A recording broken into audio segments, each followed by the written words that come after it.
Okay, so I'm recording this for the third time because the first time I did my mic on and the third time my game crashed.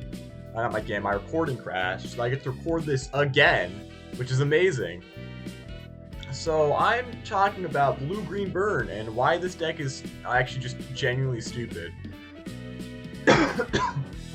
So this deck is entirely just built around Wall Dweller, which is a 2 green, 2 blue, 800, 400 Terror card. Terror is the new mechanic they released with the Pressure collab.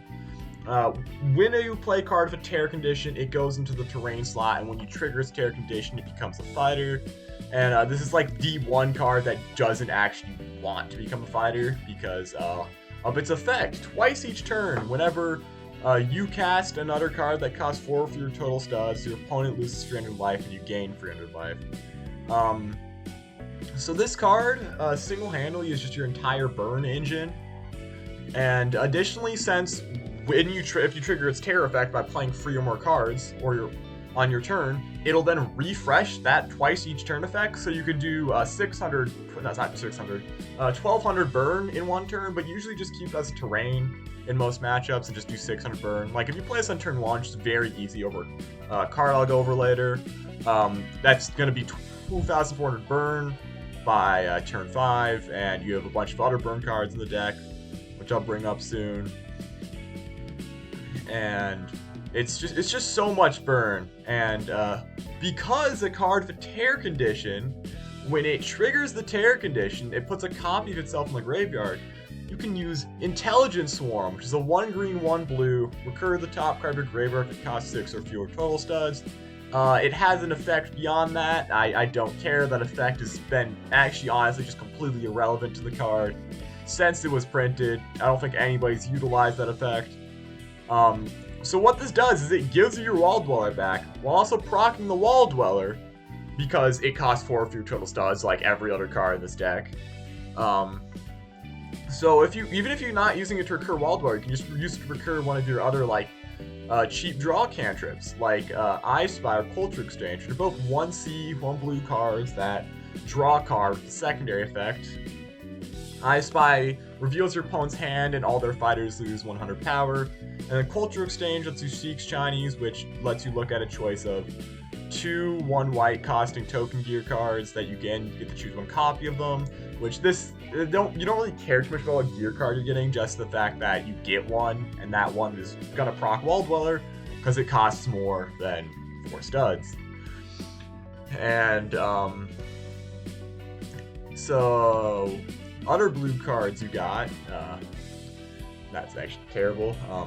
You also have Puddles of Void Mask, which is a 1 colorless, 1 green defender card that during your end step you shuffle a card in your graveyard with Terror condition into your deck. If you do, give yourself a copy of this card. So this card makes it so that you just can't run out of Wall Dwellers in long games because you just shuffle them back in, and then you can keep doing that because it keeps giving yourself copies of the Void Mask to keep shuffling back in Wall Dwellers. So you can just keep repeating the cycle until you win inevitably because you're just doing so much burn with the Wall Dweller over time. And the 1 blue card that we have to get through before we get to Melvin Hat, it's SquidShock, 2 blue, 600, 200. You gain 600 since your last end step. This card gains haste, and whenever it attacks, you gain 2 life. This card is useful because there are some decent white costs on cards, but it's not that big of a deal if you don't have this. All your cantrips only cost 1 colorless anyways. Just doing this lets you play one of your burn cards and a cantrip on the same turn. And the last blue card besides the starters, which I'll go over in a second, is Melvin Hat, which is 1 colorless, 2 blue, action. Put a green stud in your base play. A target fighter gains 300 health. You gain 600 life, and if you gain 9 or more life, you draw a card. This card just does everything the deck wants. It cycles itself. It gen fixes, which is amazing in this deck. It stalls on board because you gain health and then of course you gain life, which is also great because it stalls that as well. And of course it procs Wall Dweller like every other card in this deck.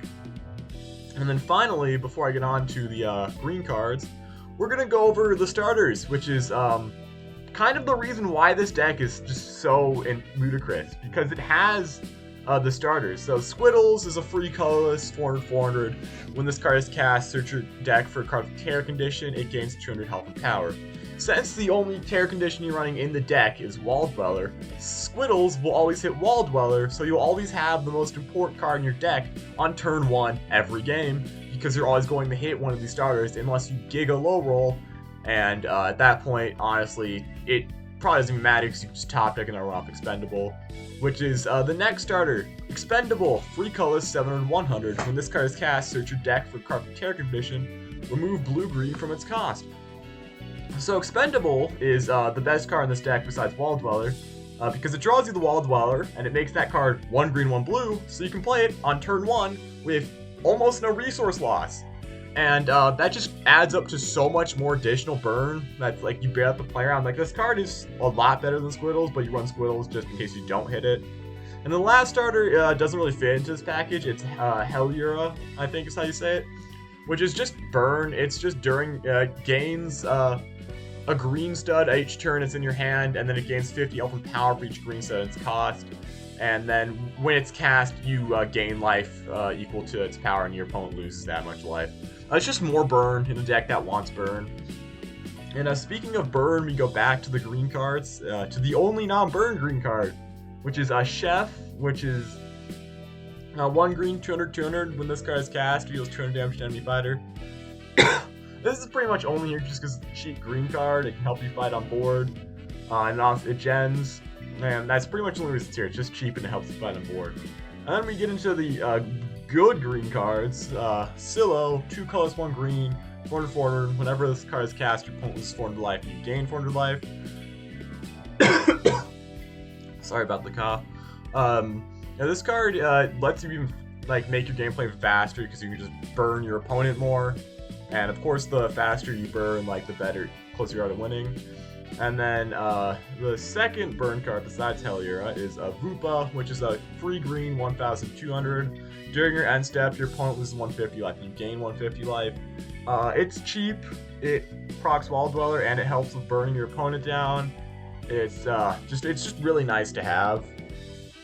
And there's one more card I forgot to mention, which is Thunderbolt, which is if you're ever getting beaten, you just kind of play Thunderbolt, and your wipes are bored, and all your stuff costs so little. It doesn't really matter that you've wiped your entire base play. And additionally, it procs Wall Dweller, and since Wall Dweller's in the terrain slot, he just stays there. So with all this garbage combined together in one deck, it's just so insane. Slower decks, unless you're packing so much life gain and another win con, slower decks just kind of get rolled by just Wall Dweller just doing so much burn. Faster decks still lose most of the time, because they're not only are you doing damage to your opponent with the burn, you're also healing, and any aggression that can kind of just quell off a Thunderbolt. And they can, of course, still be fighting for board of chefs, and they can stall really easily, because their cards still have stats. And even if you animate Wall Dweller, they just play Intelligence Swarm, get it back, and there's even if you trade your board into killing it, it just doesn't stop them, it doesn't slow them down at all.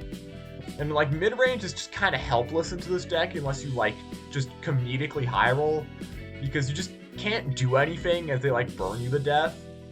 Sure, you can run specific counter cards like Eisenhower's Fresher, which is I don't remember the stat. It's a free colorless something that returns. It's a free colorless something that when it's played, or when a terrain is played, it returns all terrains to the hand. Which sure prevents you from playing this deck, but it's in blue and it's only good in this matchup. The specific counter cards aren't that good anyways. Because you have to hit specifically this matchup. Sure, in a tournament, that's completely valid, but, if you're just random queuing, you're not gonna hit it. And, this deck just, honestly, it's just a ridiculous deck. It, wins by turn 5, pretty easily into, just so much.